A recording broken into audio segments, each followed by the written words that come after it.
মোকদ্দমা বা লোকজন নিয়ে এসে ঝামেলা করতে পারে, কারণ তারা কোনোভাবেই আপনার কাছে দুর্বল হতে চাইছে না। অন্যদিকে মকর রাশিদের মানুষটি কর্কট রাশি, বৃশ্চিক রাশি, মীন রাশি, এই ৩ রাশির যেকোনো একটি রাশির হয়ে থাকলে অক্টোবর মাসে তার মধ্যে অতীতের অথবা ছোটবেলার বিষয়ে কোনো ট্রমা ফিরে আসবে, অর্থাৎ বিশেষ কোনো ট্রমা ঘটেছিল তার অতীত জীবনে বা ছোটবেলা, সেটা এই সময় ফিরে আসবে, যার ফলে আপনার মানুষটি প্রতি সপ্তাহে থেরাপি নিতে হবে। মানসিক ডাক্তারের কাছে যাবে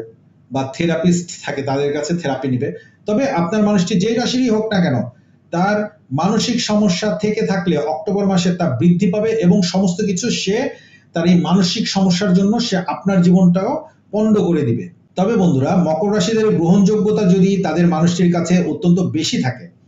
যে মকর রাশি যদি এগুলো গ্রহণ না করে, আপনার গ্রহণযোগ্যতা যদি তাদের কাছে অনেক বেশি থাকে, সেক্ষেত্রে অক্টোবর মাসে যাই ঘটুক না কেন তারা অথবা সে